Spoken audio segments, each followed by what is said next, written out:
So after what seems like an eternity, the 2023 Formula One season is almost upon us. Drive to Survive Season 5 releases today. All the cars are back on track this weekend for preseason testing.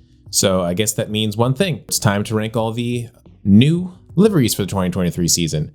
I don't know if you could tell, but I put some hard air quotes over the word new there. But before I get started, you know the deal. Hit that like button, subscribe, hit the notification bell, and comment down below what your top liveries are this year.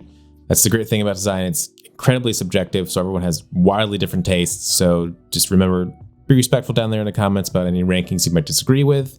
All right, this is going to be a quick by the seat of my pants kind of video. So there's a decent chance I might change my ranking partway through recording this audio. And since this is the end of the rough script I have written out, we will see where this goes. Now we all know the big trend this year for liveries. It started creeping in near the end of last season. That's right, exposed carbon is in this year. A lot of exposed carbon in a lot of these cars. So we're just gonna roll with it. Some teams incorporated it well within their liveries, some teams did not. So let's just get right into my ranking. Okay, just right off the bat, I'm only ranking kind of the standard livery, I guess you'll say, like their full-time livery. So Alpine released 2 liveries again this year. They're kind of standard, then their all pink one that they'll be running for the first 3 races of the year. So I'm not going to include the pink one in this ranking video, but I will let you know right now it's better than their standard one. So that's still not going very high because coming in at number 10 is Alpine. It's kind of a mess. I mean, looking at my channel and like just my general aesthetic, I like blue and pink together. I love, good synthwave kind of design, but this just ain't it. The BWT pink and then just their kind of restrictions on how you can use the pink and where it goes, it just doesn't work for me. It's just some angles it's okay. Then like when I first saw the angle from looking right top down, everything just looked weird. So this one, it's going at number 10. If I was ranking the pink one, actually not sure where in the list the pink would go, but the pink, they're all pink is better than this. It's distinctive. Black and pink just go really well together. So honestly, I just think until like the BWT sponsorship goes away, I would just axe the Alpine blue and just go all pink. I don't know. It's disappointing because the first Alpine livery from when they switched from Renault it was so good. And now it's kind of not great. Then coming in at number 9, it's the McLaren. It disappoints me because I love the papaya. I think the papaya is a great color for the grid. It stands out. It's vibrant. It's different. I love the papaya. The light blue, I don't mind the light blue too, but I feel like there's just too much of it. I feel like it worked well when it was just like the all light blue Golf livery, but now it's just, I don't know. And it's just kind of, there's so many sponsors on this car. And I think the chrome like wheel covers, I think those are fun and cool, but just the chrome logo with like the kind of, the red, blue, like the really kind of primary colors don't fit well with it. And it's just, I think it looks better than last season's. I think it's better put together, but I still don't like it. There's a great livery somewhere within this color combo and something, but this isn't it. Then coming in at number 8 this year, this pains me to say, it's the Alpha Tauri. Usually I love their liveries and I don't hate this one. I don't think it's bad. I just don't think they incorporated the new red very well. I forget who it was or who said it, that from the front view, the halo kind of looks like a pair of panties with the red, and now I can't unsee that. I think if they made the whole halo red, it would have looked a lot better. I think the wheel covers on this car are so cool looking though. I think the wheel covers look great. I think if you removed all of the red, I think the car overall would look a lot better. Just because I think that really kind of like that dark kind of navy and white really look good together.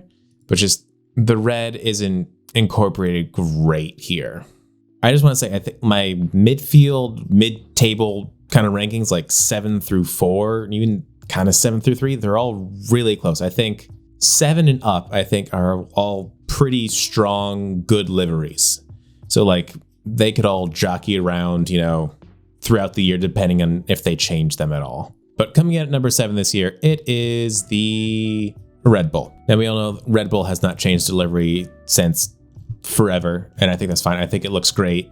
And I think it would rank higher this year. It would have ranked higher last year too, if it weren't for that stupid Bybit sponsorship. I think it just ruins the whole thing. Like the Bybit on the front wing pushing the Red Bull logo down on it, like sharing the front wing with the Red Bull logo just doesn't work. It looks too crowded. I don't like it on the rear wing. I just miss when it would say Honda or Aston Martin or just Red Bull. It just looks better. I don't know. Just get rid of the Bybit sponsorship and I think it would look so much better.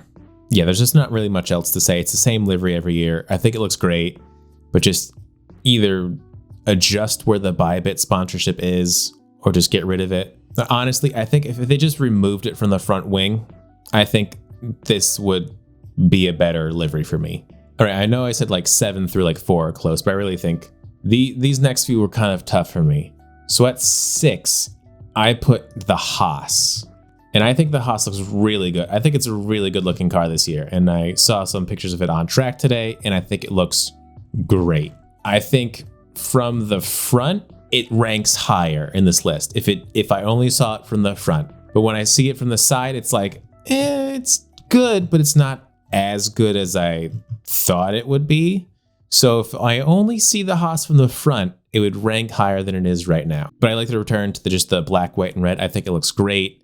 Yeah, not much else really to say in the Haas. I think it's a solid looking car. I think it looks great. A lot of exposed carbon, saving that weight.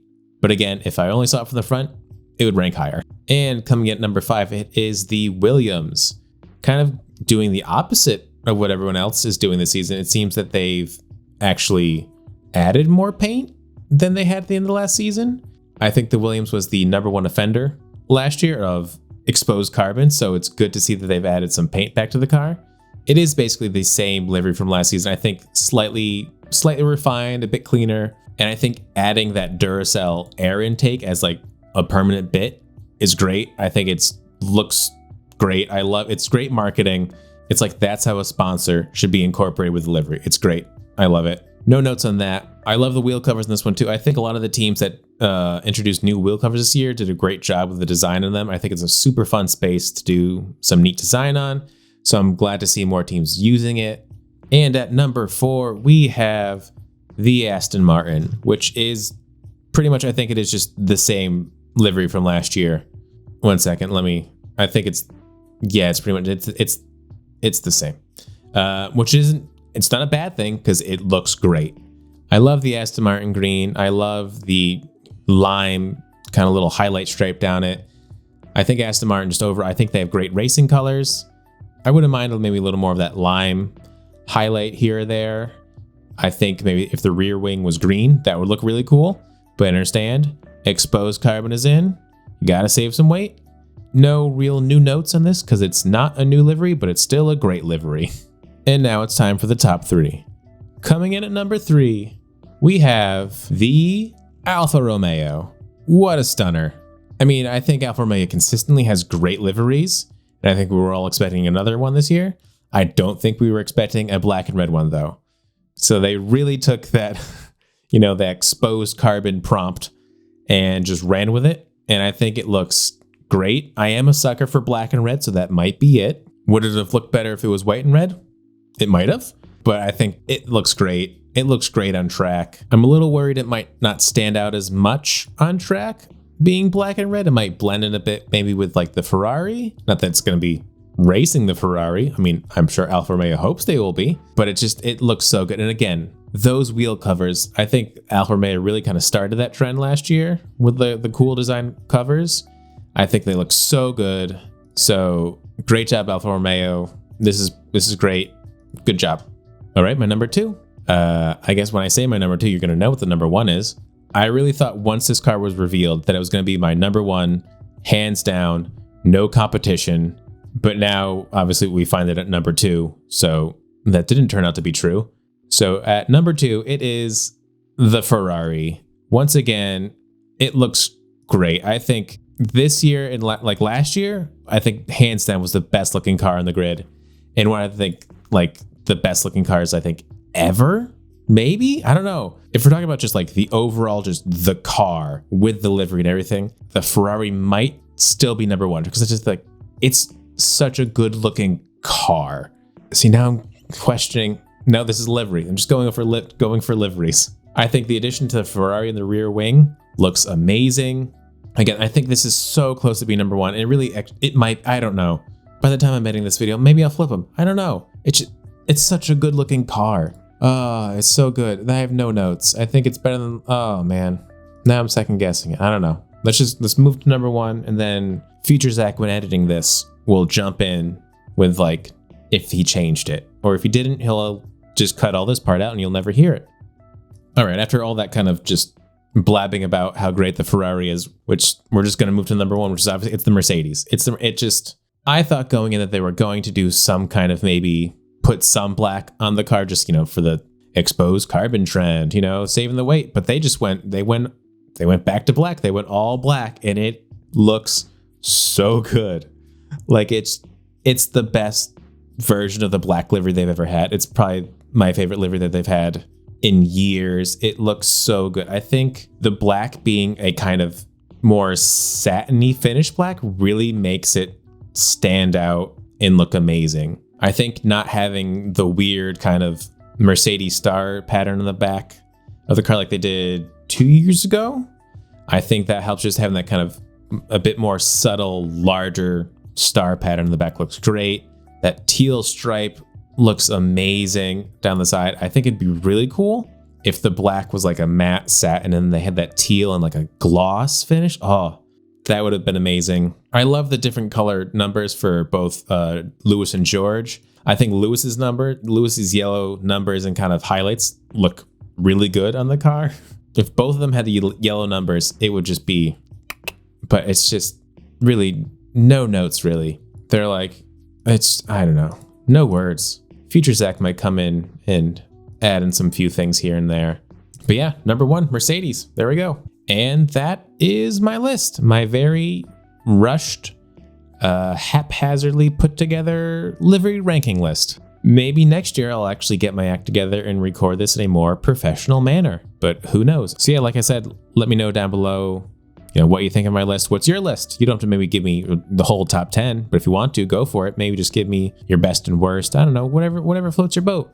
It's all about engagement, I don't care.